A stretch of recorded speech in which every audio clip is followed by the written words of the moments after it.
On this week's Prequel episode, we follow up on our I'm Thinking of Ending Things listener polls, find out what factions Brian and Katie are in, and preview Divergent.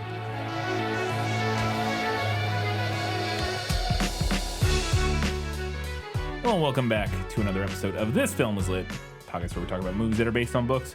We have a lot to get to, a lot of feedback, a lot of preview, a lot of everything. So we're just going to get right into our patron shoutouts. I put up with you because your father and mother were our finest patrons, that's why.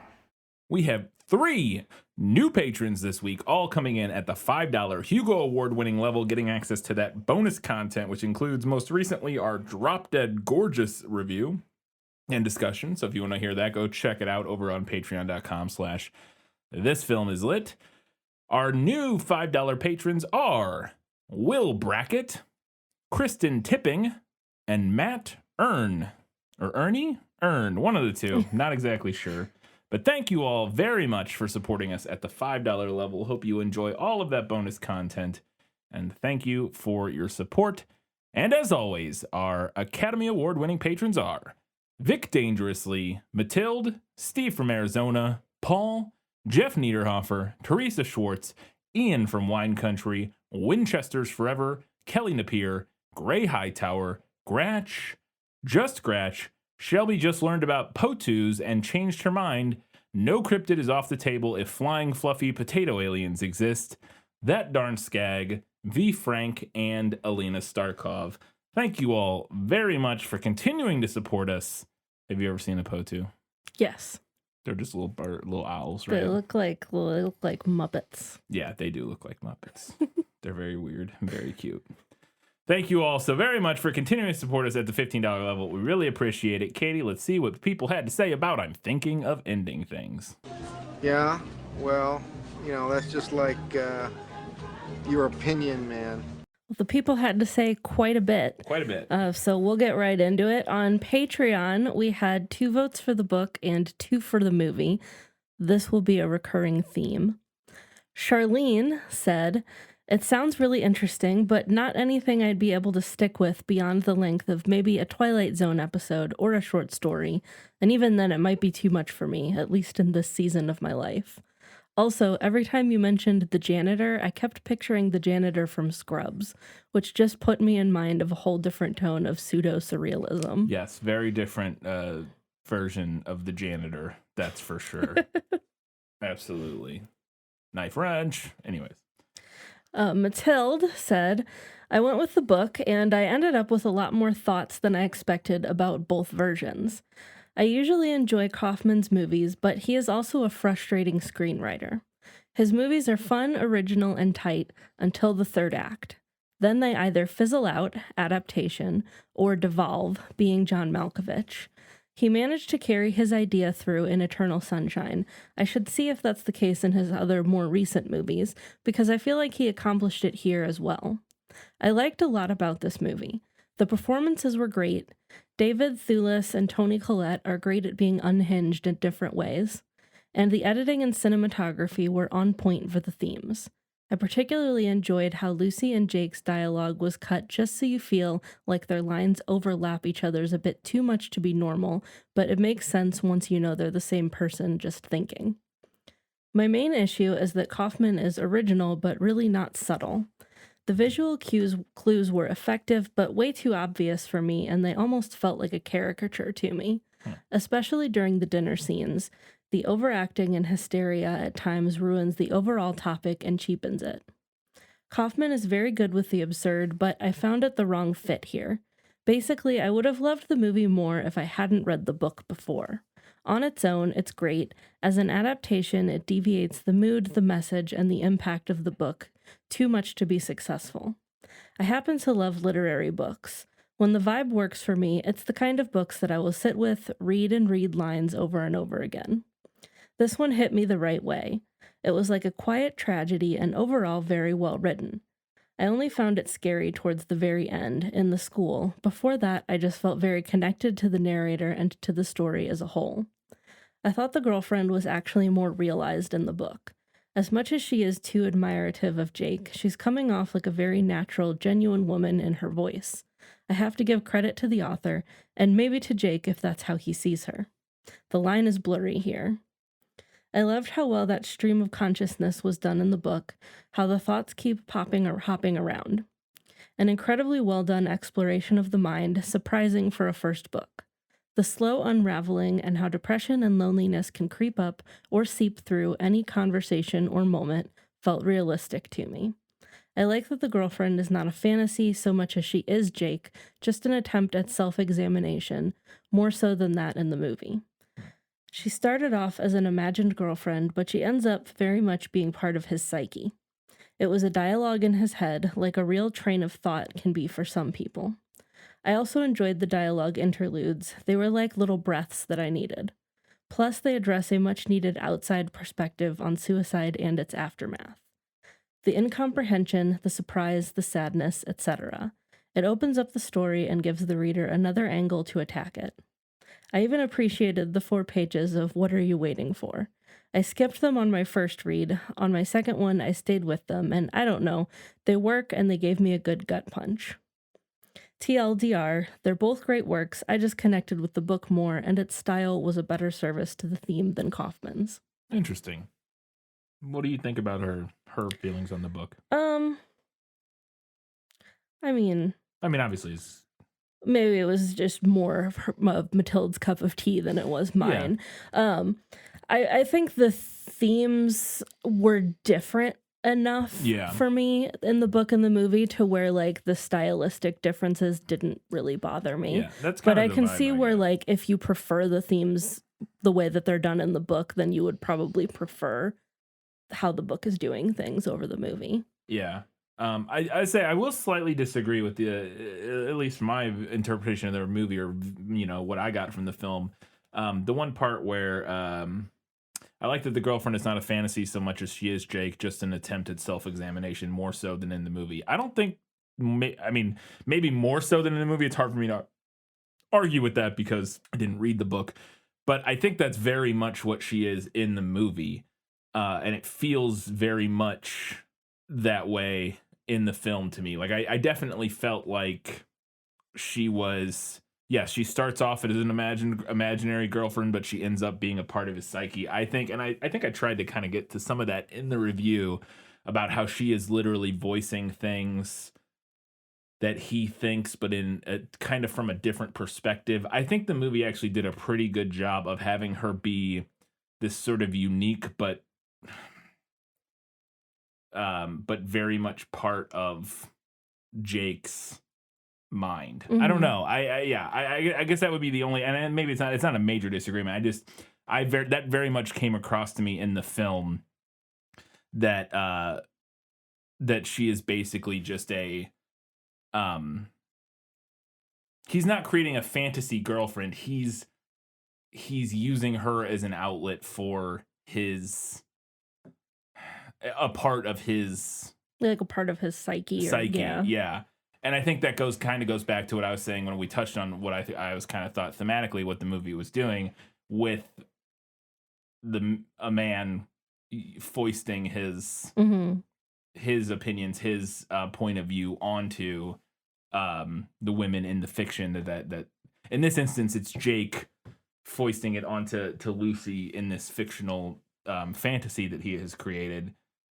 But very much, yeah. I don't know. I thought, and then there was the other thing I actually really liked. The other slight disagreement I had, and obviously it's but the dinner scene, the line or where Matilda was talking about the dinner scene and how the heightened, way over the top kind of reactions and stuff didn't work for her. I really liked that stuff. I thought it really brought light to not brought light, but it really was effective at evoking a feeling of that kind of interaction at that kind of dinner. Yes. While clearly being way over the top. Right. Yeah, it's exaggerated, but it definitely feels like emotionally resonant. Yes. To being in that kind of awkward situation. Yes. And so turning all of the awkward laughter and all of that stuff way up in that situation, I actually thought worked really well to really evoke the feeling of being in a situation like that. Because I think you could do it without turning it up to 11, but I thought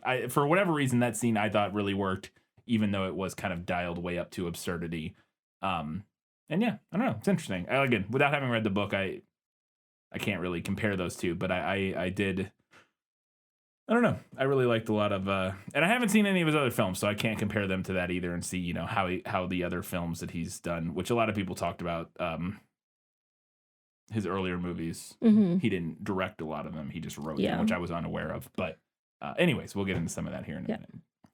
Over on Facebook, we had 1 vote for the book and 1 for the movie. Greg said, I haven't read the book, so I'll abstain from voting on the book versus the movie question. But I will say I didn't love the movie, and I don't think it compares favorably to Kaufman's earlier efforts. I very much agree with what you guys said about surrealism being best in small doses in the prequel episode. I've always felt like, in general, it works much better in artistic formats that don't have to hold your attention for too long, such as paintings and short stories, and it requires a very skilled artist to sustain it as an expressive mode over the course of a novel or a feature-length film. I'm not sure if Kaufman is quite skilled enough as a visual filmmaker to pull it off.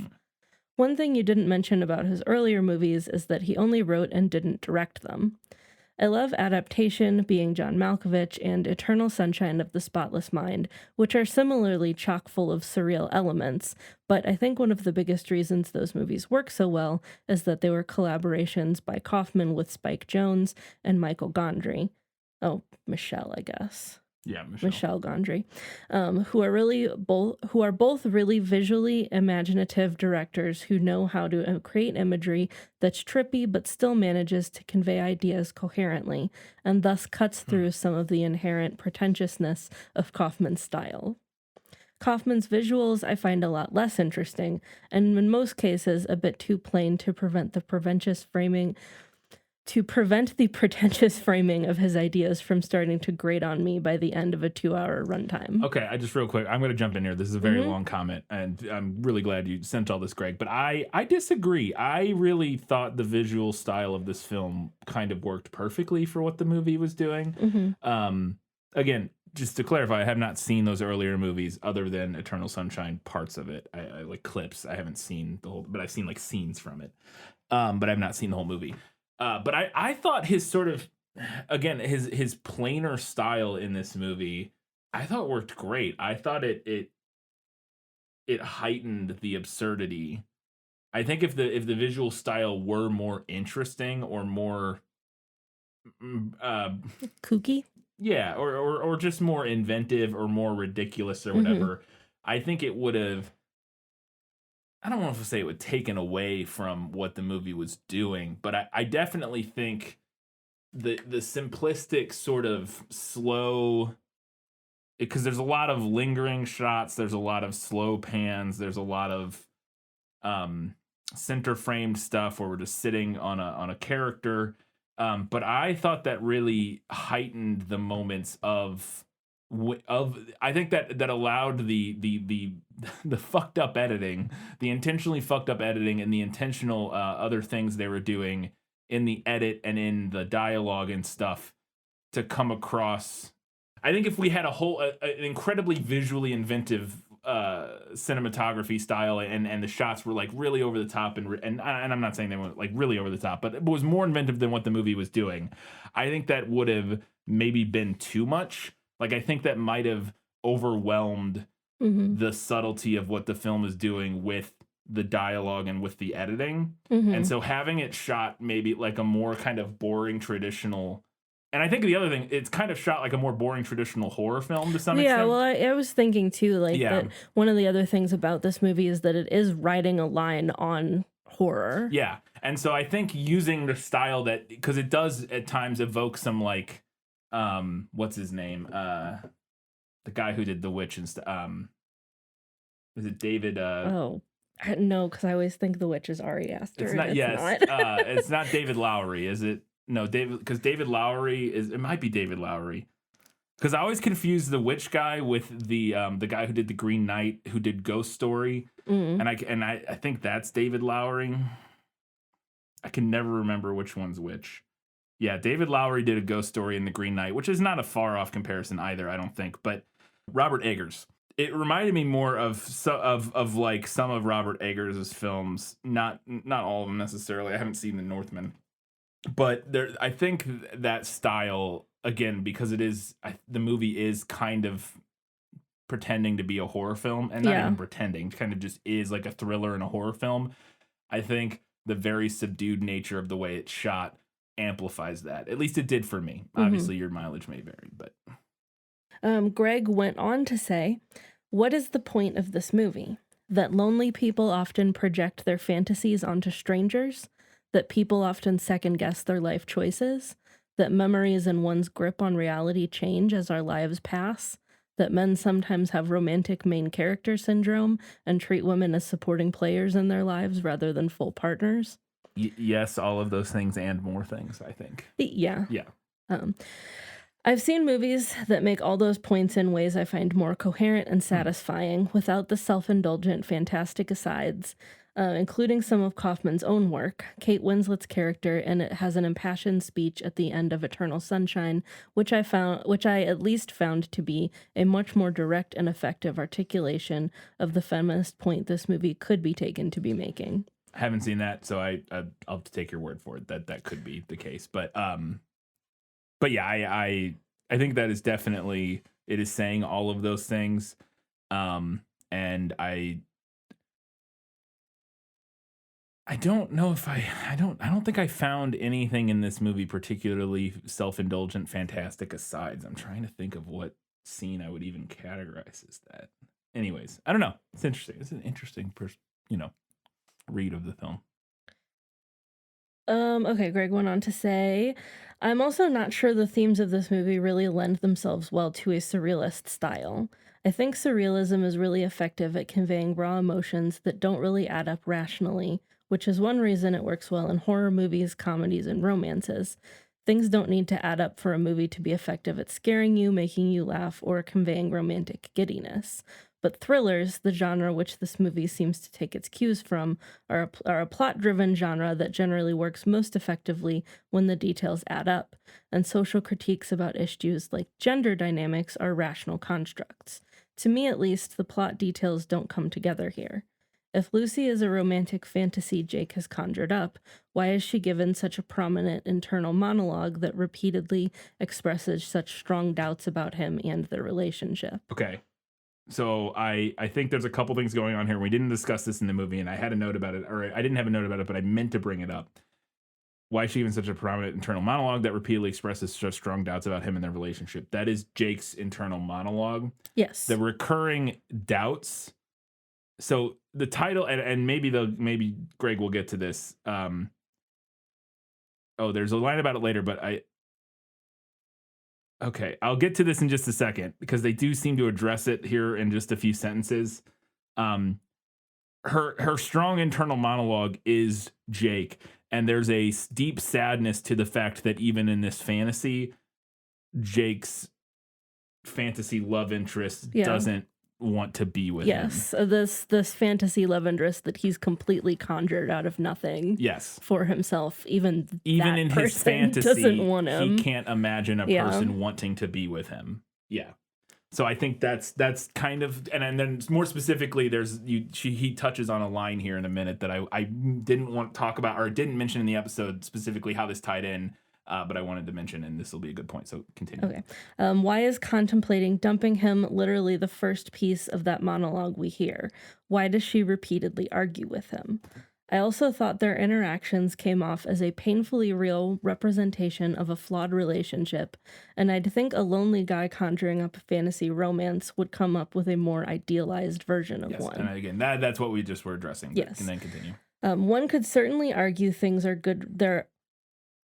One could certainly argue there are good reasons for this stuff. Maybe Lucy saying, "I'm thinking of ending things," is an expression of subconscious self-loathing by the person dreaming of the fantasy, and it certainly seems to be hinting at the double meaning of suicide, given the mentions that topic gets in the book and the implied fate of the janitor. Okay. Yes, that is exactly the point I wanted to make. That is, the title of the movie is a double meaning. We didn't really touch on this directly. We kind of did, but not specifically. And I think the movie's brilliant when you think back on it even more. And I've thought back on it since watching it even more.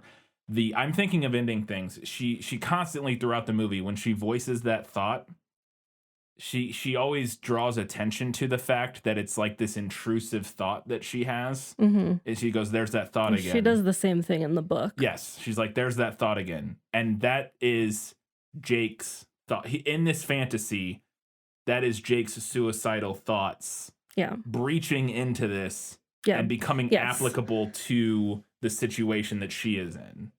And so there's like this double play there that I think is really fascinating. And I think it's missable. Like, I think you can watch the movie and get a lot out of it without really catching that. And again, we didn't talk about it in the main episode because, again, we had a million other things to talk about, but also because it just wasn't, it really cemented into my brain over the course of the last week since we've watched this movie, how brilliant that is. And I was like, and it really, like, all the gears kind of clicked into place that, and I think I knew that was there. I was like, I'm thinking of it, like, it's like him and her, but I didn't realize how brilliantly the movie literally has this act as an intrusive thought and how directly it ties it to the fact that this is Jake's intrusive thoughts barging into her thoughts and thus influencing the course of this whole story and ultimately his life and how it ends.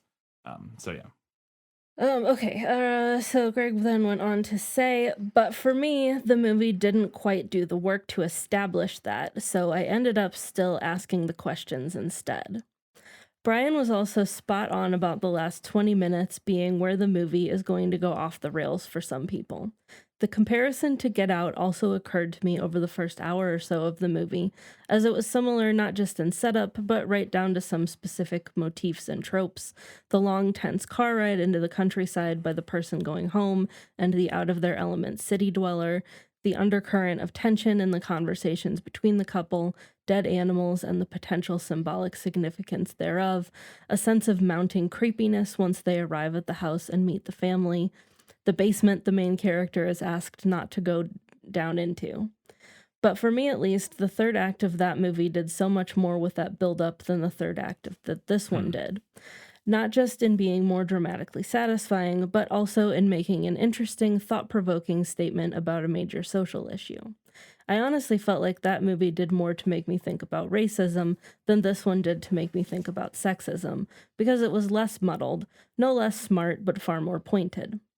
The ending of this movie just felt like Kaufman indulging himself in some dorm room navel-gazing, and as a result, he lost the thread for me a bit. Okay, so I can see I see where you're coming from, and I love Get Out. I think it's a fantastic film. If you haven't, we've done a bonus episode of it over on Patreon. You can give us $5 and you can listen to it. I love Get Out, and I love the ending. It's been a while since I've seen it, so I don't remember all the details. And I don't disagree that I think that movie's ending is much more dramatically satisfying and digestible. Mm-hmm. And I think I could make an argument that it's quote unquote better in the sense that from a very specific, if I'm drawing a target in a very specific place, I would say that ending is better in the sense that I think it's more digestible by more people. Like, I think more people who watch that movie will enjoy it and get an interesting message out of it than would watch this film and get an interesting message out of it. I think a lot of people would watch this movie and be bored and then turn it off or just be like, what the fuck was that? As evidenced by some of the reviews and stuff. That being said, I still think the ending of this one is very brilliant in its own way. It's very deeply kind of nihilistic, which a lot of Kaufman's films are, from what I understand. But I do think it has a point that pays off dramatically very well. And I do think that, let's see, I was trying to find the other, third act of this one did not also the movie did more to make me think about racism. This one I didn't think about sexism because it was less metal, no less smart, performer pointed. Yeah, again, I don't disagree that with all of those critiques necessarily, but I enjoyed the muddiness of the end of this film and the fact that it doesn't kind of tie up as neatly, at least as like conceptually and like thematically neatly as Get Out does. I think Get Out, it presents interesting questions and then gives you kind of concrete and like succinct answers at the end about like what to think about those things. Yeah. This movie, I think, presents you with similar kinds of questions about different topics and then doesn't really give you a satisfying resolution. I will say that I don't mind it in this case because I think the questions and the way it raises them are really interesting, and I think it wants you to think about what it's presenting about mental health, about suicide, about depression, about the fantasies we create in our own lives, about is anything that we create really our own, or are we just taking parts and pieces from other people? Does that make the fantasies that we create any less real, even if they are just pieces of the things that we've pulled from other media and stuff our whole lives? What does it mean to lead a life that is meaningful? Because obviously Jake does not think that his life is meaningful, and I think Charlie Kaufman sees a lot of himself and Jake throughout this movie at different times. At least that's kind of how it feels like to me. Again, I think it was kind of a deeply introspective film for him to write. I do think that, and contrasting this with like 2001, I think the thing where 2001 failed for me specifically was that I thought the questions were kind of boring and not particularly like, I thought those questions that it was raising were more muddled and less interesting to me, because they're questions that are kind of broader, I guess, in a way that more surface level. Maybe not more surface level, but they're just broader and like, oh, okay, yeah. How do humans evolve? What is the next step in human evolution? Obviously, through all the violence that we go through, we have to get to a point where we overcome that violent urge, and then we can truly ascend and become, sure, that stuff's all fine, but it's almost too broad and too like humanity level for me to truly like care that much about, to like sink my teeth into it. Whereas this one is a deeply personal, deeply emotional questions that it's raising, that feel like they apply to interpersonal relationships and people individually, as opposed to like humanity on this broad scale, which is kind of where 2001 lost me a little bit. And that's, I think, why, again, even though the ending is kind of muddy, doesn't have the same kind of satisfying resolution and point that Get Out does, I still think it's just as brilliant, but in a different kind of maybe more nihilistic way. Right. Well, and to kind of tack on to your point there, I think the problem for me with comparing the ending of those two movies, I think compare like the first 2/3, fantastic. Great comparison. But for me, the problem with comparing the endings is that Get Out very clearly sets out with a specific message, and it sets out to make you think about the racism in the story. Whereas I'm thinking of Ending Things, I don't think is setting out to make you think about like the sexism or the misogyny in the story. I think that's one thing that you could think about within it. I think that's one question that's being asked and one theme that's being explored, but I don't think that's the explicit point. So I'm not surprised that you would not be thinking about it at the end of the movie the same way you're thinking about racism at the end of Get Out. Yes. I also watched a few other reviews of this movie in the intervening week since we did our episode, and not a single other person that I've seen has mentioned my interpretation of this movie so far. Wow. I'm not saying that there aren't plenty. It seems way too obvious for that not to be. But everybody talks about this, like, kind of the reviews I've seen. And to be fair, they're shorter reviews. They're not spending an hour and a half talking about this movie or whatever. Kind of gets more into the nuts and bolts and like what it all means and how it actually what actually happened, and kind of explains the whole idea of it's very brilliant because you see Jake is both of these characters and kind of explains like the mechanics of what's happening in the story, which is interesting and fascinating in its own right, and did get into some theme stuff, but it was mostly I think what most people did get out of this movie, it's from what I've just read and seen, is more in line with what you got out of the book, which is addressing and talking about like depression and mental health and that sort of thing because of where the story ends up. Which to me was like the not least interesting. It was still interesting, but I'll say least interesting, sure. But it was like thematically less interesting to me than what I saw as, again, kind of a confrontation of, the main character syndrome of men in both in relationships and in film and in writing literature or film or whatever. And I thought that was super fascinating and very clearly, I thought, felt like the part of the point to me. Mm-hmm. And so yeah, I think you're right. I think you are right that I also Get Out is very much a horror film with a a message about racism. Yes. And so it kind of follows that natural arc. This movie wants you to think it's a horror film for the first hour and a half, and then is like, surprise, that's not what this is. Yeah. For the last half an hour. The twist in Get Out is all the there are tons of crazy twists in Get Out, but those twists are all in service of it being a horror film. They're like, oh, what? They're putting the brains of black people in white, like that. Like, there's these crazy twists, but those twists are all like Twilight Zone twists of like, this is still a thriller horror movie. The twists in this one is like, oh, this isn't a horror movie. This is something else entirely. This is a deep, dark, weird, sad fantasy of a dying man, or of a suicidal man. And then the last 30 minutes is literally, which I think we'll get into this at some point from some other people. The last 20 minutes of this movie is literally, and I said this in the episode, the dying moments of a dude's brain, just like the last like 15, the pig and the speech and the musical number, all of that is this man's brain dying. And so it's just firing nonsense basically. And so yeah, they're just different in that regard. And I think it's tough to kind of compare them. And I can see liking Get Out more as a more satisfying experience, but I thought there was almost more to chew on in this movie because I think it touches on more things than Get Out does. While Get Out is razor focused on its message and crushes it, this movie is like layers of different messages that you kind of have to figure out what you want to peel back and look at. So yeah.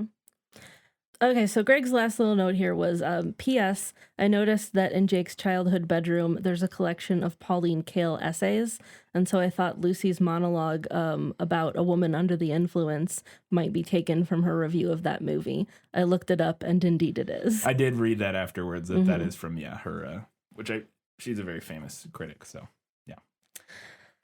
Another comment we had on Facebook was from Warren. Warren said, so I didn't think I was going to comment this week as I hadn't read the book or watched the film, but after listening to the episode, I had to check out the film as it sounded stylistically similar to a film I made recently that I'm currently trying to get released. Without your episode, I would have been too lost for most of the movie. I really wouldn't have got it until the ballet scene. When that happened, I began to have an interpretation of the film. To me, the story is about a guy rationalizing why a girl broke up with him and then blaming his failures to achieve anything great in his eyes because of her leaving him. It's a go-to narrative for a lot of young filmmakers. The Room is a prime example of this type of story. I just want to voice this now because I'm not sure. I assume when he says the story is about a guy rationalizing why a girl broke up with them, okay. No, he's saying within the story, not Charlie Kaufman. Because then when he went on to cite The Room, it's a little bit different because in The Room, not only is that the story of the movie, but that it feels very clear that that's the reason Tommy Wiseau wrote it, is that some girl cheated on him and he got very mad about it. I don't think that's what happened in this movie. It's also not my interpretation of the film. We'll get into that a little bit more in a second. Obviously, if that's what you got and it works for you, awesome. My interpretation is slightly different because they were never in a relationship, Jake and this girl. I think that was not the vibe I got. They were never in a relationship. They never broke up. He literally never dated her. Yeah, he just saw her at once. A bar, and it's just the fantasy he's created because it's all he has. His life, he has nobody. He has nothing. He's a deeply lonely person. And this is all built upon layers and layers of regret and remorse for what could have been, not like anger or resentment for, I didn't get anger or resentment for like somebody. The Room, all about anger and resentment. That man hates the woman who broke up with him and broke his heart, Lisa. And in this movie, I do not get that vibe. I think Jake is more just deeply lonely. And has never really, doesn't even have anyone to be angry at, really. He's just angry at, and I think that's ultimately why he's angry at himself, which is why he kills himself in the ballet scene, and then in real life, but. Okay, so The Room is a prime example of this type of story. Perfect man gets dumped by the love of his life, and she's a monster. Only this film flips it as the guy being very flawed and the girl being almost a blank slate as he didn't get to know her well enough before the relationship ended. As the events are all a fantasy in the janitor's mind, they play with the dream logic or fantasy in interesting ways too. The inconsistencies at the family dinner, I think, were showing that he couldn't decide when we would have taken her to meet them, so he kept changing his mind as his mind wouldn't settle. Yeah, I agree with that. It's definitely, and we talked a little bit in the episode that the changes are just him either forgetting what he originally, or like revising his story as he went, goes, and using different things at different times. Revising it. Yeah, I think that's for sure what's going on there. I think the ice cream shop was supposed to make him feel better too. The pretty girls that he fancied wound up doing simple jobs like him, though it doesn't make him feel better like he intended. His low self-esteem damaging the fantasy at every turn and being the real enemy, which he won't admit to himself. The closest is the ballet, where the cool version of him and the janitor version fight, where the janitor kills him and the girl leaves. Kind of killed his confidence. Though I feel like the film is putting the onus on him, not on the girl for not achieving his goals. I would agree with that because I again, my interpretation is just slightly different or fairly different than what you're kind of getting here. But I do agree with that line for sure that, the movie is putting it on the character sees the fault in himself, this is not a fantasy of anger or resentment for Lucy. It doesn't feel like to me. No, I don't think so. I think it's just an attempt to cope. Yes. Yeah. I really dug how out there this film was with its dream style. It's very similar to my own dreams. The only other film I've seen catch dreams like this is Takeshi's by Takeshi Kitano, which I'd recommend if you liked this, and my own film Dead Name when it comes out. Amazing. Selfless plug or shameless plug. We love it. Yeah. Though both films focus on different subject matter and have a bit more action to them. Something I noticed, and I'm not sure if it's the same bit you saw, you mentioned some lines going Irish at one point. The Irish accent that she had briefly. I'm not sure if this is the same bit but about 1 hour 36 minutes in, when the woman says like 2 lines in a close-up, I swear they changed the actress to the woman from the rom-com that the janitor watched. Might be why you heard a line differently. There's a few other weird little moments like this too. Yes, that's true, by the way. I don't know why I didn't write a note of that, because I absolutely noticed that during the movie. I just didn't write it down for some reason. She does turn into the like the actress from that? The actress from the rom-com for a few lines. I can't remember if those are the Irish lines you're talking about or not. And then also and somebody else may mention this, I don't know. We talked about maybe the girls in the ice cream shop where they are all those girls. You see them all in the beginning of the movie. That's what I thought. It is those 2 blonde girls who are like kind of laughing at him and making fun of him at the locker. Yeah. And then there's one girl who's walking down the hallway who like kind of smiles at him a little bit, and that's the brunette girl who comes in later. So those characters were all from the high school that he worked at, and so my interpretation of that scene I think still works, but it is definitely, I don't think as backed by what is actually happening in the movie as what you were saying. Supported by the text. Yes, not as supported by the text. I still think it's a perfectly valid interpretation of that scene, but it's not textually supported. Or I don't want to say it's not textually supported, but what you were saying about that scene with it being the girls from the high school, and that's why he's embarrassed, and that's why those characters are there. I think that is what's going on. But yeah. But I think you could also still do that with my interpretation. Could still work on that. We know he's done this fantasy a million times because we see all the ice cream thrown away. Right. Still could be those girls were earlier iterations that he, which adds another layer of darkness and weirdness because they're high schoolers and he's like, but whatever. Whereas the Lucy is, somebody from his younger life. Right. So yeah. Anyway. I mean, and you could read all 3 of the girls in the ice cream shop as like archetypal. Yeah. Like trope kind of characters too, right? You have like the blonde mean girls and the sympathetic brunette. Yeah. So they could also be like, you could read them as amalgamations of lots of girls that he's seen and known over the years. So Warren went on to say, the one that drove me mad was the freeze framing or pausing during the start of the ballet. I was starting to think the signal from the TV was messing up and it was really taking me out. Also, if that's Yeah, I think there's a typo here or something. Yeah. I think they're saying also, is that the only point in the film with a musical score? Like just asking us that. And I don't think so. I think there's a score throughout a lot of. I don't remember. No, there's. I mean, the movie opens with a score. Yeah, I guess for sure. I put it under your. I think I put it under your final verdict in the episode. But so yeah, there is a score at other parts in the film for sure. So that's not the only point. Okay. Overall, it's a very creative film, but I'm not sure it's a film I'd revisit. I think surreal films have certain flavors to them that I only like in either small doses or from certain chefs. David Lynch and Takashi Mike? I don't know. Both handle surrealist styles that are more my cups of tea. Or maybe it's just the subject matter involved. Either way, I think the film seems like a more enjoyable way to consume this type of media, so I'll give it to the movie. Yeah, all right. Interesting. Yeah, no, it was a good comment and enjoyed discussing it. Our last comment on Facebook was from Laura. Laura said, I was pretty excited to hear that you guys were going to review this. I saw the trailer when it came out and was very intrigued as I was slightly familiar with Kaufman and tend to like weird, surreal things sometimes. I saw it without knowing anything about it and thought it was all right. My boyfriend also happened to have the book, and I started to read the first chapter or so, but never really got past that. I decided to try and read it again for your review, and I enjoyed it. I can definitely see why Kaufman was chosen to adapt this. It's the subtle inconsistencies I found very interesting in the book, which gives it that dreamlike vibe.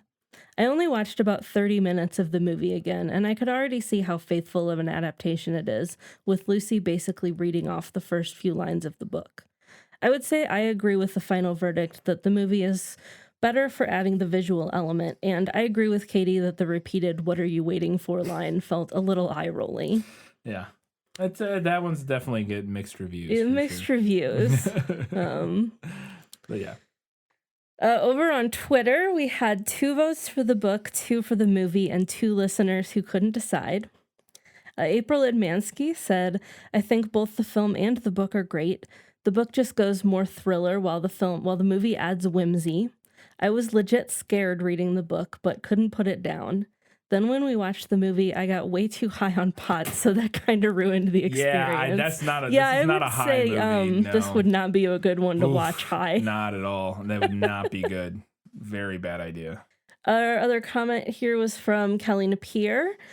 Kelly said, my biggest consideration into which one I preferred was the ending. I loved the ending of the book, with the tension ratcheting up while she's being pursued through the school, not realizing she can't escape her unseen pursuer because it's actually her, him, them. The movie ending was just weird. I didn't like the dream ballet. I also don't like it in the musical Oklahoma either. And the pig stuff just confused me. Then he's getting a Nobel Prize. It was trying too hard to be weird on purpose. So my vote is the book. This is what I was talking about earlier. I would disagree that it's trying too hard to be weird on purpose. It's trying just hard enough to be as weird as it needs to be in this moment to make the point it's trying to make. Which is, again, we are seeing the dying moments of a man, and it's also about, and that's why it's also crazy. From the pig stuff onward, the reason that's all just complete nonsense is because he's literally freezing to death, and his brain is going through the process of dying. And so he's getting all these kind of crazy hallucinations and stuff that are just completely chaotic, even more so than the rest of the film, even more dreamlike and nightmarish and weird than the rest of the film. And the movie is making a big point at the end because we get the whole speech from A Beautiful Mind, and we get the whole music number, the ballet from Oklahoma, and then the whole music number from Oklahoma at the end. And so much throughout the movie, it's really just putting a pin on the idea of that this man's life, his whole life is other things, is other fantasies. He is. Like, you would hope that when you're dying, your last thoughts will be of your loved ones, your friends, your family. This guy's thoughts are of made-up loved ones. I guess his parents are there, but made-up loved ones for the most part, and made-up friends and family. And then it's thrown into this chaotic, and you might think of, your wedding day. You might think of the birth of children if you have children, whatever. Like those big moments, you would hope that that's kind of way. But for him, it's this scene from A Beautiful Mind Yeah. and this song from Oklahoma, and it makes it even more deeply sad. But it's also kind of glorious. It's still, I don't know. I love it. But anyways. Our last comment on Twitter was from Shelby's in her capybara era. Shelby said, I really liked the film. The fake Robert Zemeckis movie really got me, and I enjoyed your discussion in the episode. The part with the guy in the window from the book reminded me of Gerald's Game, among other stories. I'm just saying, Netflix made that movie too. If Jake was going to rip something else off for this movie, they could have done it. That's true, yeah. Yeah, we talked about Gerald's Game. That's another Mike, whatever his name is, the guy who did Midnight Mass and Dr. Sleep, and I can't remember his name now, but prolific horror director currently. And that movie we talked about is another King adaptation, I believe. Yes. And apparently there's some creepy dude in a window or something in that. I have not read it. I know the premise of that. I know the premise. Yeah, I know what the premise is. Great wacky premise, but I don't know what happens in it. So, but if the part with the guy in the window reminds you of that, I maybe won't watch it. That sounds horrifying. All right, on Instagram, we had 4 votes for the book and 5 for the movie. Madden Kulich said neither. It wasn't my cup of tea.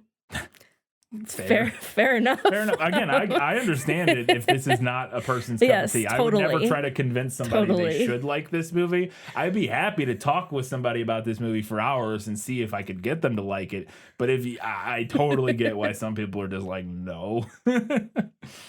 And our other comment was from Mr. Lee Likes Books, who said, I thought the changes with how his family was portrayed really added to the story, but all the other changes in the movie drove me crazy.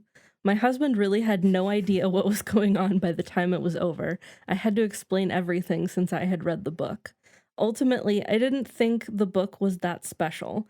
I enjoyed reading it, but I think the experience was enjoyable because of the twisted way the story was presented, not because the story stands well on its own. Once the mystery is settled, it felt more hopeless and depressing than anything, which I guess can be valuable, but it's not presented in a way that feels like that's the intention. I really felt like if it was written in a more linear way, it would have been predictable, so I had to do some thinking for a few days after I finished to decide what makes a good book, if the experience can make it good, if the story isn't. I think it can, but I think it can. I think a very simple story told creatively, told really well, and creatively is a very interesting thing in its own way. And I think, again, having not read the book, I think if this movie were done in a more straightforward way, I think it would have. I don't think it would have been nearly as interesting as it was. But I think there's, regardless of how it's told, I think. Well, I don't want to say regardless of how it's told, because the way that the movie tells the story is what pulls all of the thematic stuff to the forefront, and is what like lets you chew on all the thematic stuff. Whereas if it was like we were just watching this guy, like a more like straightforward version of this, where we're like watching the janitor be miserable and then kill himself, I don't think that does anything thematically. So I think by necessity, or not by necessity, I think at their very core, yes, any story, the experience of reading it and how it's told is what makes it good. I think that's literally the point of writing. That's like what storytelling is. But yeah. All right, so our winner this week for the listener polls was The Movie by a Hair, with 10 votes to the book's 9. Plus our 2 listeners who couldn't decide. More votes for the book, honestly, because I didn't know it was a book, and then 2, I'm surprised. We had so many comments from people who read it, which I thought was fascinating. Yeah, that is interesting. Because it's not like, Yeah, I really wasn't sure how this one was going to go, because I figured more people would have seen the movie than read the book. But I also figured that the movie wouldn't be a lot of people's cup of tea. Right, yeah. So I guess this makes about as much sense as anything. There you go. All right. Thank you all very much for your feedback. We love it. We really appreciate it. Katie, we don't have a Learning Things segment this week, but we're getting into Divergent. So we're going to do what we did for something, maybe Harry Potter. I think we did this for Harry Potter ages ago. We're going to figure out what Divergent faction we belong to. No matter what anybody tells you, Words and ideas can change the world. Okay, so you have 2 quizzes I have here. Are we 2 taking here. both of these? We don't have to. Well, no, we can. I'm just They're both wondering. pretty short. Okay, I wasn't sure. So I found one from epicreads.com, and they have labeled this the official quiz. I don't know if it's actually official, Yeah, I don't know. but they're calling it take the official quiz to find out which Divergent faction you belong in. What is Epic Reads? Is it like a publisher or something? It's like I think it's mainly like a blog, like a book blog site. Yeah, this is interesting. It says new releases coming soon. It might have something to do with Maybe publishing. it's tied to a publisher or something. It might be. I honestly don't know. Okay. Anyways, so my point was being that if it were somehow tied to a publisher or something, it could be like quote unquote official one, as opposed to just like somebody's blog or something. Right. Okay, so we're gonna do this quiz. I hope we'll be in the same order, probably, right? Are you on it? Yes. Yeah, I hope it's in it? the same order. Okay, let's start. Okay. All right, I'll read the questions. Yeah, that's what I was going to find out. If you read it, and then we'll okay. see if they're the same, and they're in the same order. When you are faced with they're a in the same difficult problem, you react by making a list of pros and cons, and then choose the option that the evidence best supports, creating a work of art that expresses your feelings about the situation, doing whatever will be the best thing for the greatest number of people, debating the issue with your friends, or facing it head on. Boy, these are one of those where it's very obvious. It's very obvious which one of these belongs to which. I'm just going to try to answer truthfully here. Mm-hmm. I do all of these at different times. Yeah, I think that's the problem, is that I also do most of these things. What kind of problem? Is it a problem with my friends? Then maybe I'll debate it with my friends. Is it a tiger? Then maybe I'll face it head on. You know what I like? If it's a tiger, I'm gonna hide. Well, right, but that is facing it head on. That's not doing any of the. You know what I mean? Guess. Like, I guess that's what I'm saying. Is that like it depends on the problem? Obviously, that's not the point. I'm gonna say making a list of pros and cons and choose the option that evidence best supports. I think that's closest to like my. Mm-hmm. Or do we want to read it? Say what we're gonna say every time or not? We don't have to. I think we should. Okay.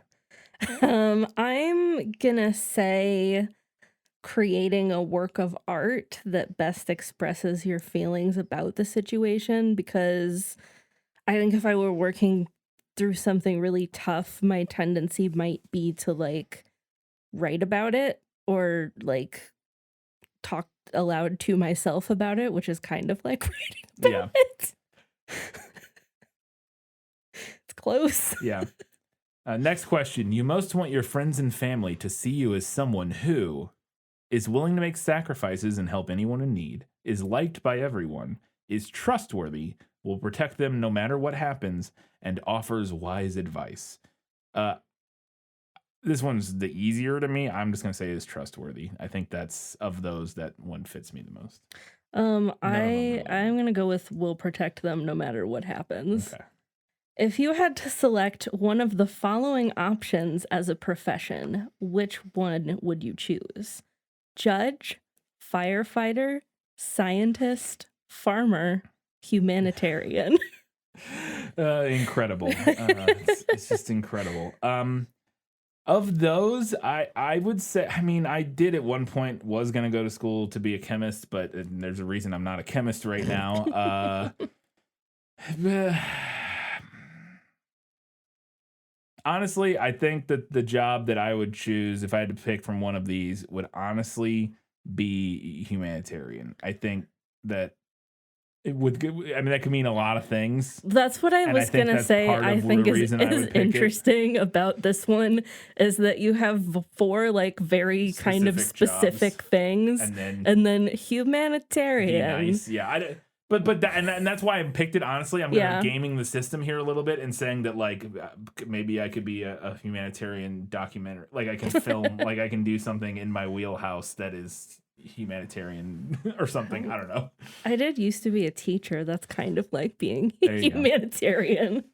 What activity would you most likely find yourself doing on an unexpected off day? Rock climbing or skydiving, volunteering, reading, of course, sharing opinions with your friends, something artistic, painting, dancing, or writing. For me, it's going to be something artistic, painting, dancing, or writing, or reading. I could go either way on that. I would share opinions with my friends. That's such a all weird day way. long Yeah. on my day off. Such a My weird. friends feel like, what is wrong with What are you her? doing? Yeah. It Leave should us say, alone. I feel like it should say like hang out with your Yeah, friends. right. But, I'm gonna go something artistic, just from the sense of like I do a fair amount of side things that are fairly expressive and artistic. But Yeah. I guess I'll go with reading. I could have also easily gone with reading, but or some, assuming that means anything kind of like reading maybe. But yeah. When choosing your outfit for the day, you select whatever will attract the least amount of attention, something that will not distract or inhibit you from what you have to do that day, something comfortable but interesting to look at, whatever will attract the most attention, or something that's simple but still expresses your personality. So originally I was going to say something that's simple but still expresses your personality, but I actually think what maybe is more true, because I think it's got a broader meaning, is something that will not distract or inhibit you from what you have to do that day. I do dress a lot based on what I'm doing, but that also can mean, I think you could also apply that to like if you're like dressing nicely for something, because then it's not distracting or inhibiting from you going to like a nice function. Like I feel like that doesn't necessarily mean, or were it like accurately interpreted by this quiz, don't think that necessarily means that you just like only wear like very utilitarian clothes. I think that is kind of what maybe the quiz is going to interpret that as, maybe. But I don't necessarily think that's, but I also, this is something comfortable but interesting looking. I saw the same thing. But I'm going to go with that one because I think it's, I don't know, I think it's an interesting answer that kind of is true, mostly true. Although 3 of those I could have picked, I think, so. I do kind of dress to get attention. Yes, you do. I just picked that one. Okay. Thank you for the call out. No, you're good. If you discovered that a friend's significant other was being unfaithful, you would tell your friend ASAP. You can't imagine keeping that knowledge secret. Confront the cheater. Sit them both down and act as a mediator while they talk it over. Keep it to yourself. Statistics prove your friend will find out eventually. Tell your friend it's unhealthy for them to be in a relationship where such selfish behavior is present. The first one and the last one are the same answer. Yeah, right? They're They're the exact answer. same answer. Yeah, I don't. I mean, but they're just the same answer, but for clearly two different. The top one is the freaking truth teller one, right? And the bottom one is the whatever, the abnegation or whatever, because they're, yeah, I think that would be my guess at least. I'll go with the first one. Tell your friend ASAP. You can't imagine keeping that knowledge secret. I can't imagine keeping that knowledge secret. For me, it would either be the first one or the second one, to confront the cheater. Although it wouldn't be confront the cheater so much as talk to the cheater and try to convince them to, which I guess is confronting them. Yeah. Maybe, but I might consider that. I don't know, depending on the situation. See, I would never go to talk to that person before I talked to my friend. Never. That's fair. I can see that. Yeah. I guess I guess I was thinking it would depend on like. That would make me feel so complicit. In telling them to.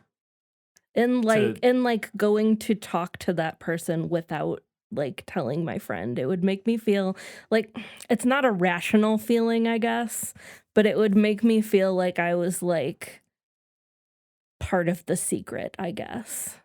I see what you're saying. I would never ever go and talk to my friend's cheating spouse before I talked to my friend. I would go with my friend to confront them. Okay. And I would be a great hype man for that. Yeah. I mean, I definitely think I would just tell my friend. I think there's maybe some specific scenarios where I could see, but yeah. What would you say is your highest priority in life right now? Success in work or school, finding peace and happiness for yourself, seeking truth in all things, serving those around you, or developing strength of character? Finding peace and happiness for Yeah, yourself. that's the obvious that's it. answer, right? That's the answer. Oh, it's calculating my results. I'm in candor. I'm in amity. You're honest with everyone, no matter how difficult it is. That's not true at all. I don't. And no matter how much trouble it gets you into, not even remotely true. Not at all. You believe that if everyone could be honest and forthright, the world would be a much better place. I mean, that to some extent, yes, I do think I am fairly honest with most people most of the time. I don't think I'm to the level that this. Yeah. This I mean, this seems pretty extreme. They're very extreme. Yeah. I am a fan of honesty, but I don't know if it fits more than other things. But anyways, maybe it does, because I don't think I fit in any of them particularly specifically. Right, so, which I think is the point. It is the point, yes, obviously. Okay, so you would be an amity. You are at peace when the people around you are getting along. Yeah. Unlike other people. You appreciate music and the arts. That's certainly true. You believe that aggression and hostility are to blame for most of the world's problems. Incorrect. I believe that the aggression and hostility are a result of other problems. Others see you as sometimes flaky or indecisive, but also as easygoing and warm. There you go. Cool. That does seem like the most chill faction, Yeah. I gotta say. Yeah, no, it's the based on what I've read so far. It's the one to be in for sure. It seems like the Hobbit faction. Yes. All right, let's do the other one real quick, the BuzzFeed one real quick. We'll try to slam Hell through yeah, it a little quicker. BuzzFeed. Because this one looks, I'm on the first question, and this might not be in the same order, so. Okay. What is yours? What color do you wear most? All right, so what color do you wear most? Black, red, white, blue, gray, whatever's cheapest. I wear black. I think I wear blue like more than the black, time. probably, but I also wear black a lot, but I'm going to say blue. Pick a phone app. Text, Instagram, Google, Facebook, Quiz Up, or weather. Of these, I'll say the weather. Of these, I'll say Instagram, but yeah, is that or Google, I guess, because I don't really care that much about any of the other ones. I text people, sure, but it's not select. There we go. Okay, great. Next one. What do you value most? Selflessness, kindness, revenge, honesty, bravery, intelligence. I'm gonna say kindness. I do think that's probably. I would also say honesty would be close, but I'm gonna say kindness. Yeah. What's your sin? Yes. Gluttony, pride, sloth, envy, greed, or wrath? For me, it's 100% sloth. I can be very lazy. I think that most of these apply to me, but I'm gonna go with wrath because I think it's the one that applies to me that has the most potential to hurt people other than myself. Oh, okay. Interesting. And I think that's worse. Yeah, no, that's fair. Pick a TV show.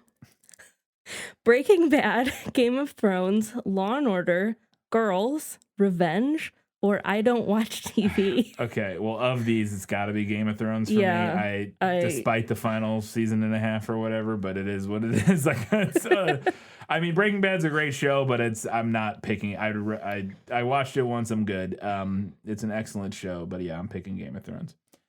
What are you guilty of? Telling lies to make people feel better, being blunt, acting before thinking, spending more time at your job than with friends, quitting too easily, or putting others' needs before yourself. For me, it's quitting too easily. That goes in line with the sloth. That's what it is for me, too. What's your dream job? Lawyer? I just want a job. Volunteer work? Doctor, police officer, or astronaut? Okay, so assuming when it says dream job here, it's kind of like if I could like snap my fingers, the platonic ideal, and like just become job. This thing. Yeah. I think the thing I would love to do most, I would love to be an astronaut. I think that would be sick as hell. But like more realistically, I just want a job. Well, that's not true. In our current financial system, I just want a job. I don't think I would just want a job in a system where I didn't have to, wasn't forced to work by the chains of capitalism. But I'm gonna pick astronaut because, like, again, just kind of like I think that I wanted to go to space camp as a kid. The idea of being an astronaut was like a thing that blew my mind, and I still really think is cool. So, I do not dream of labor. Yeah, that's the thing. It's like Yeah, I don't want a job. But I think in an ideal world, I would be doing something where I wasn't worried about like making rent constantly. Yeah. So I'm going to go with volunteer work. Yeah, I think that's fair. Pick your poison. Beer, water, wine, tea, shots, or coffee. Well, it says poison, not what is it? To me, that implies like vice, but that can't be what it means because water is on there, which is not. I drink more water than anything. I drink so much water all the time. But I'm going to say beer because I think that would be like more in line with maybe what the question is asking. I guess. I don't know. I'm going to go coffee. Okay. Because I probably do drink too much coffee. Pick a superpower: shapeshift, influencing minds, super strength, teleportation, healing powers, read minds. Well, some of those sound terrible. Influencing minds and read minds, and no thank you. Super strength would be fine. Shapeshift would be fun. Healing powers, cool. Teleportation, super cool. This is tough because the easy one's not in there. I want to fly. That one's not there, so that makes it hard. I think I would go with. I think I might go with shapeshift. I think that would just be that one's easy for me. Shapeshift. Yeah, I think that would just be super cool. A teleportation is really appealing just because I like the idea of just being able to go anywhere instantly for free. Without getting into the problem, like the teleporter problem and stuff from Star Trek about like, is it still you if you're blah, blah, blah. I'm assuming a magic type of teleportation where that philosophical problem is not there. But even still, I think I would go with shapeshift. So pick a phrase you say the most. You look so nice. I dare you. I knew that. I know you're lying. Can you help me? Or need help? Which one of these embodies your I don't think psyche? any of them. I will say I knew that fairly often, but not like out loud. Like a lot of times I'll be like, "Oh, I knew that." Like I'll be doing something and I'll be like, "What is the? Oh, I knew that." Like it feels like a different thing than what's being implied. Yeah, I think this here, is implying like I knew that. Like a very it's not like really a defensive like a kind defensive. of, I knew that, which is not what. But then again, none of these other ones. I tell you, you look nice pretty often. I don't, maybe more than any of these other things, I would say. Again, I think I knew that is literally maybe the most accurate answer, but I'm going to say you look so nice because I've never said I know you're lying or I dare you. And then can you help me and need help? I'd probably say equally-ish, maybe. I don't know.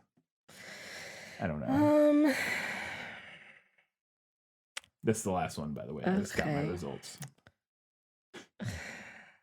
Which I don't understand how I got this. I dare you is something I think to myself a lot. Yeah. I don't know if I say that a lot. I'll go with can you help me? I feel like I'm always asking for help.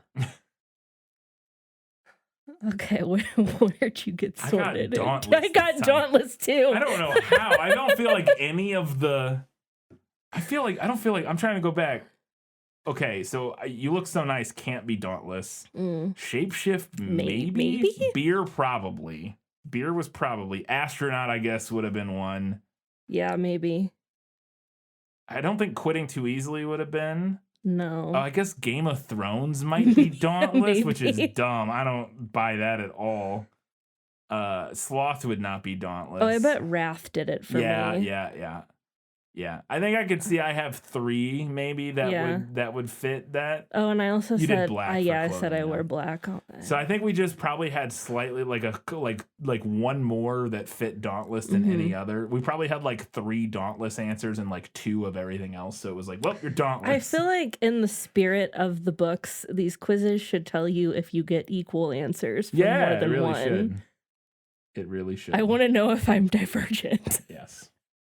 We're definitely divergent. We know we were all over the map on this, which again has to be the point of the book because that's its name. So, speaking of that book, now you know where I'm either Candor or Dauntless according to those 2 quizzes, which I don't think either of those are accurate. You're either I'm either Amity or Dauntless, which feels opposites. I think that actually might, maybe not. I don't know. That could be in the ballpark for you, but thank you. I am really cool and tattooed. Yeah. So there you go. All right. Let's now learn a little bit about the book Divergent.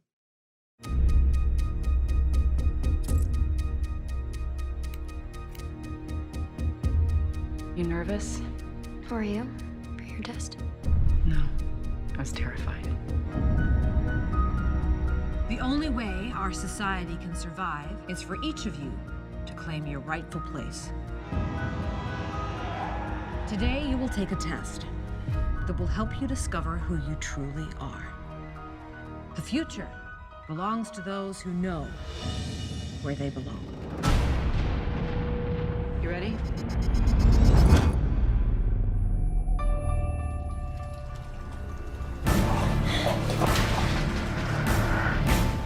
This isn't real. Your results were inconclusive. This was supposed to tell me what to do. We're supposed to trust the test. Didn't work on you. They call it Divergent. Published in 2011, Divergent is the debut novel of American author Veronica Roth. The novel is the first in the Divergent series, a trilogy of young adult dystopian novels that also includes a book of short stories. Roth wrote Divergent while working on a creative writing degree at Northwestern University. She initially began writing the novel from Tobias's point of view before eventually reworking it to be from Triss's point of view.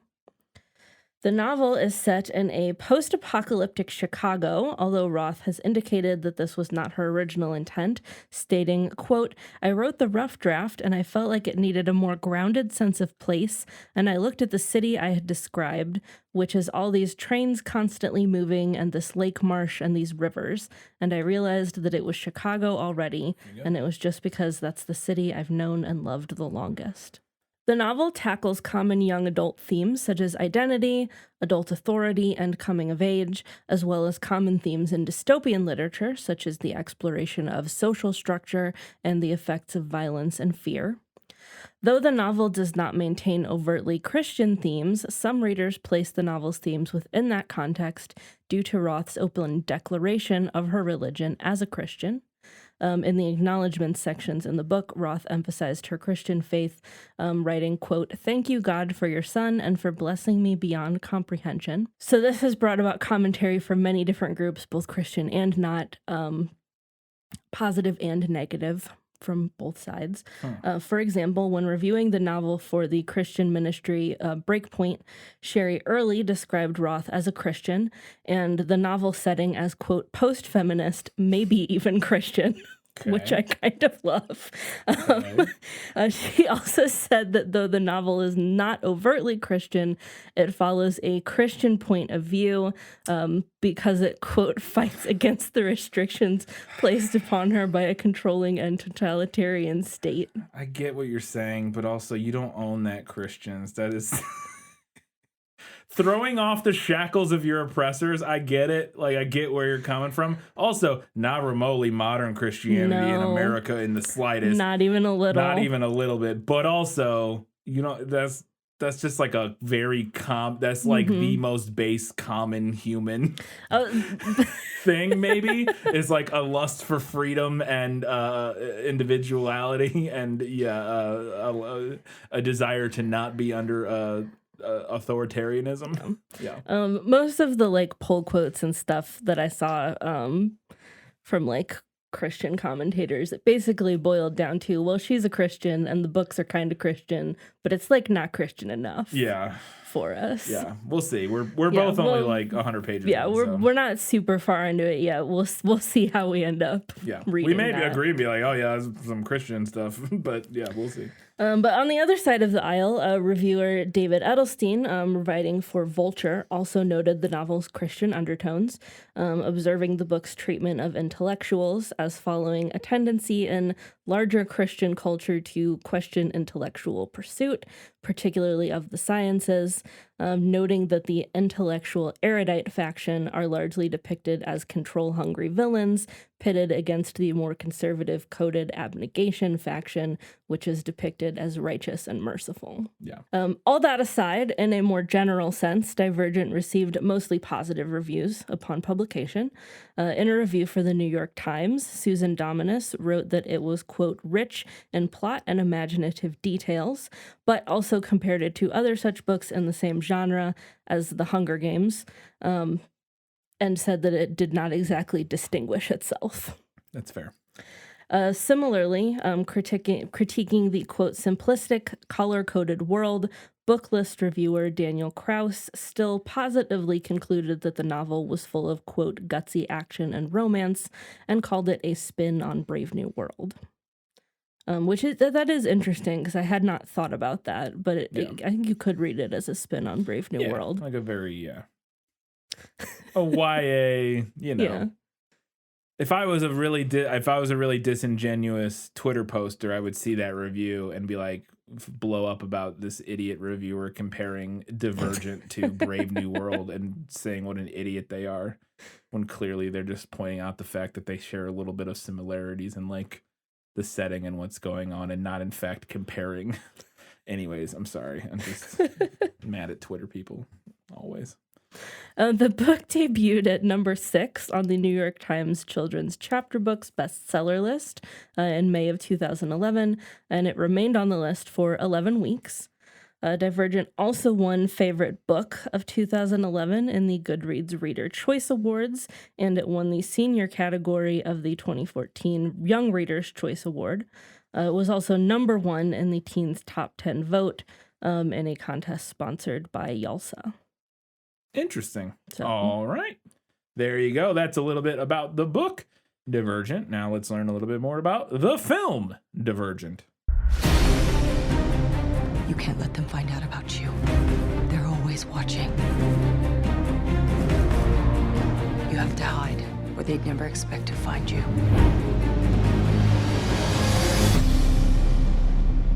Welcome to Dauntless. 2 stages of training. The first is physical. Push your bodies to the breaking point. You're never gonna win, not like that. It's good to know. Keep tension here, okay? The second is mental. Face your worst fears and conquer them. You made a mistake choosing Dauntless. They'll find out about you. I know what you are. It's been a long time since I could trust anyone. I don't want to be just one thing. I want to be brave and selfless and intelligent and honest and kind. If you want to survive, follow me. Divergents threaten the system. It won't be safe until they're removed. We have to fight back. Ready?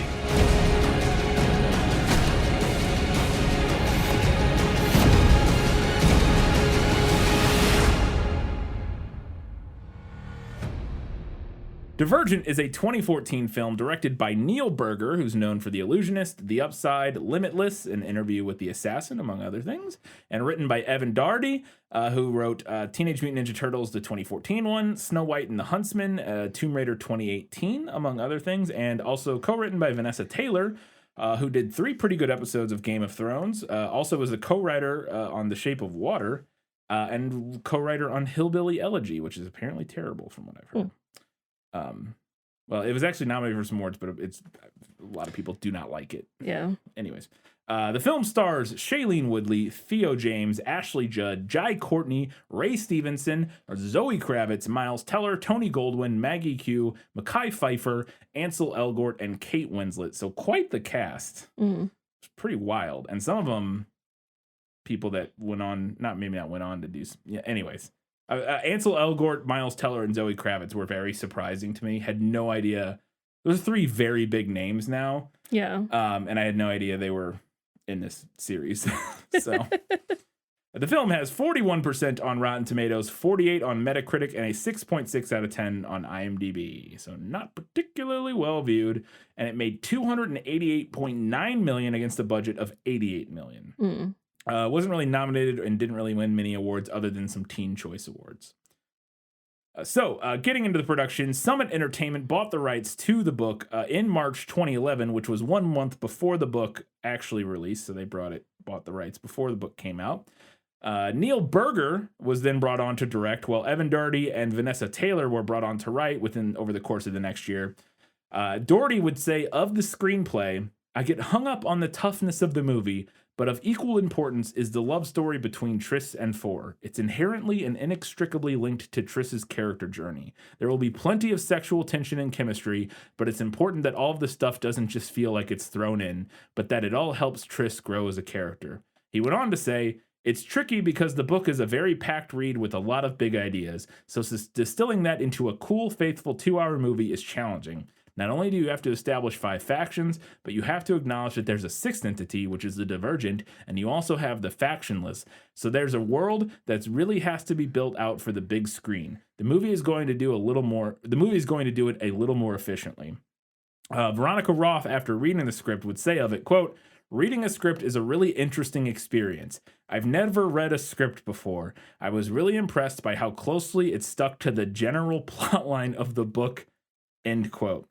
And I just have to say, these were all back to back to back in the Wikipedia article, and I could not get over how generic these comments were. Yes. It's like none of them even understood what it almost like they're AI not generated. Really saying anything. Yeah, they're not saying anything. It's tricky because it's packed and there's a lot of big ideas, and so distilling it into a 2-hour movie, that not only do you have to he's just saying not only do we have to do the whole plot of this movie, we also have to world build, do the whole plot of the movie, and it's like, yeah, you have to write it. You're just saying you have to write the script. I don't understand.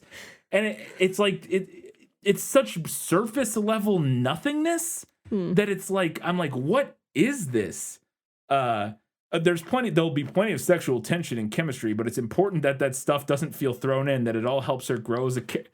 Yeah, man. This is this baby's first writing course. What are we? It's all so like surface level and weird. And I love Veronica Ross. I was really impressed by how closely it stuck to the general plot line of the book. That's a nothing statement. That's a nothing. That's like watching a movie and being like, I really appreciated how the film played for the length of the film. I don't. It's just nothing. Anyways, I'm sorry. I read those and I was like, does anybody who worked on this movie have anything interesting to say about this movie, or is it all just that? Because that does not get me excited from watching this film. In October of 2012, Shailene Woodley was announced as Triss, and according to IMDb, she was the only actress considered for the part, and nobody else even auditioned. But a lot of people were considered for the role of Tobias, which is 4. Other actors included Lucas Till, Jack Rayner, Jeremy Irvine, Alex Pettyfer, Brenton Thwaites, Alexander Ludwig, and Luke Bracey. I clicked through these people, and I don't recognize any of their names other than Jack Rayner and Alex Pettyfer, I think. Yeah. But I clicked through and I recognized a lot of them just like from things. Alexander Ludwig is, or Ludwig, I don't know, he was in Vikings. He's one of, what's his name? Sons. Yeah. Like when they're grown up. He was also in the Hunger Games. He was one of the other one of the other contestants. But he's been in lots of stuff. And a handful of the other people I'd seen and all that sort of stuff. But anyways, in March 2013, Theo James ended up being announced in the role, which is kind of interesting because James is 10 years older than the character he was portraying when he was cast. But despite that, Veronica Roth praised his casting, saying, quote, "I was sure within seconds this was 4. No question. Theo is able to capture 4's authority and strength as well as his depth and sensitivity," end quote.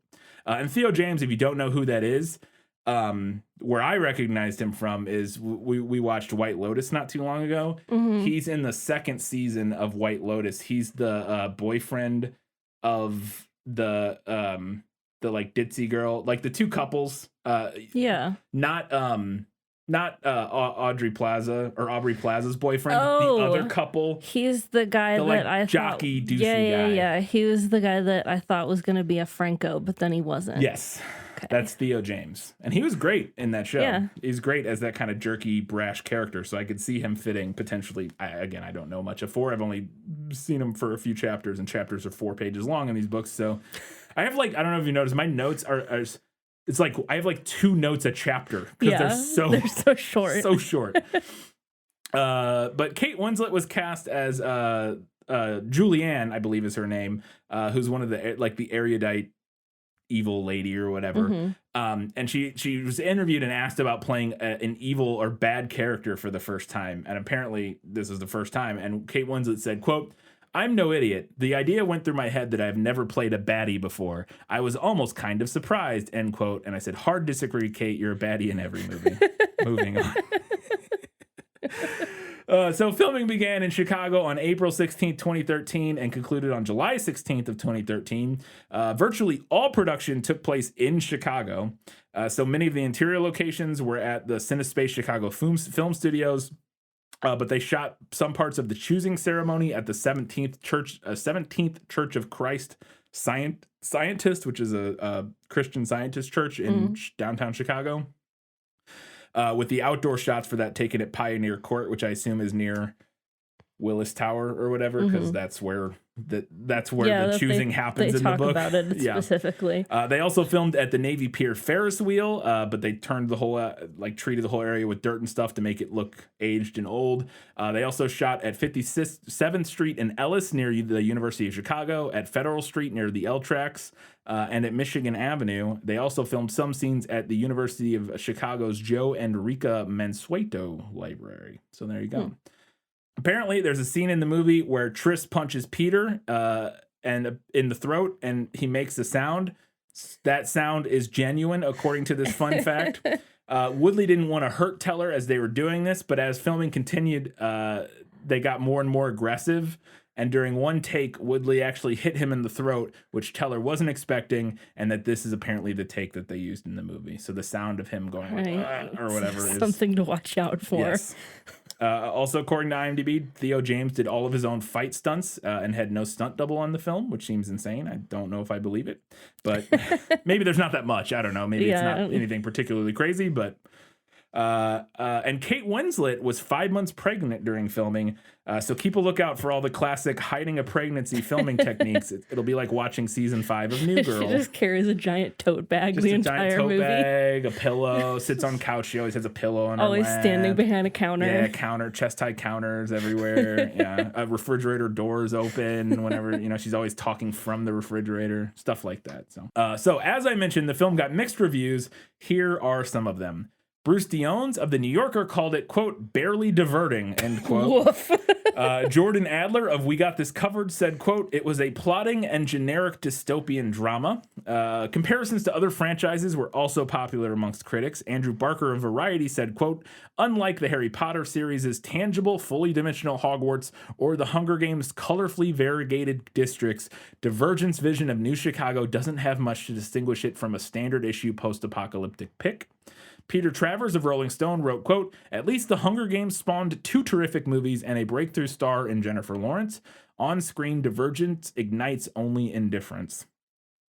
Peter DeBrew of Variety considered it actually a much better adaptation, writing, quote, although it shares a fair amount of DNA in common with the Hunger Games, it ranks as far superior.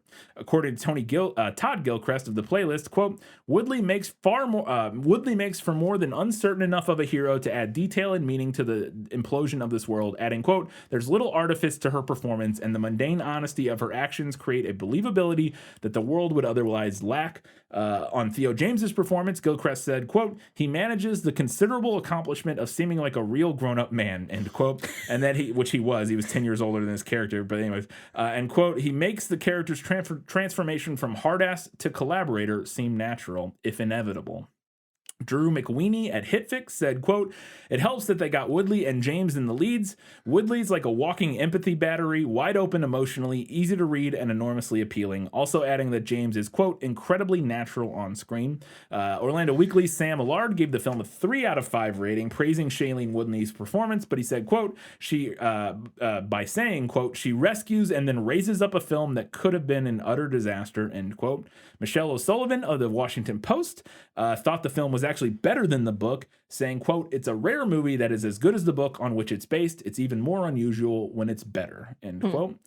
Scott Mendelson of Forbes magazine echoed these sentiments, arguing that despite Woodley's excellent performance, quote, "the generic story reduced a large portion of the mythology to irrelevancy," end quote, and he believed that the film would please the novel's fan base. So obviously the thing that I saw most commonly in reviews was praise for the acting, particularly Shailene Woodley, and Christine Lemire, who was writing for RogerEbert.com, agreed with the sentiment, saying, quote, "The performances, namely from stars Shailene Woodley, Theo James, and Kate Winslet in a juicy supporting role, always make the movie watchable and often engaging," end quote. All right.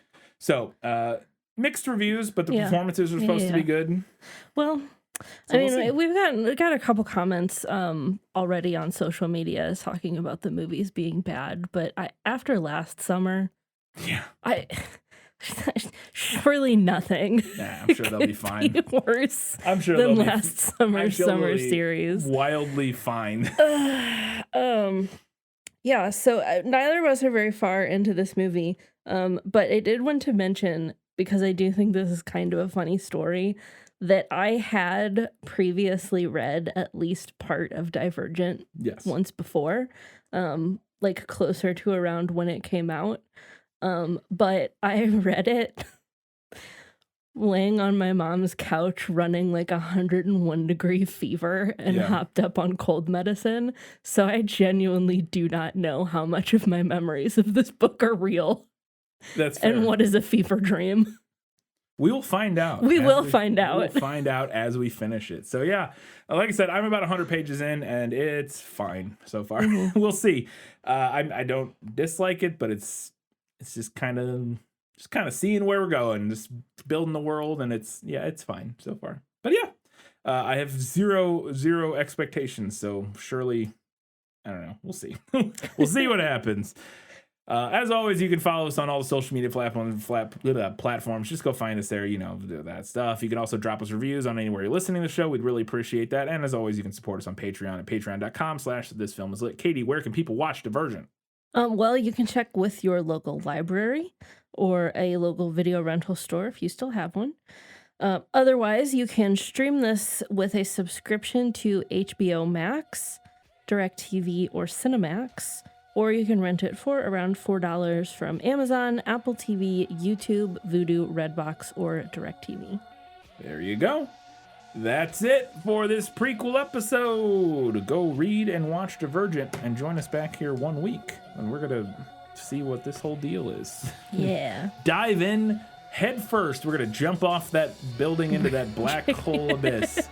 We have to jump off the L train first, don't we? Jump off the L train, then we got to jump off the building into the black hole without knowing what awaits us. But yeah, that'll be next week. And until that time, guys, gals, non-binary pals, and everybody else, keep reading books, keep watching movies, and keep being awesome.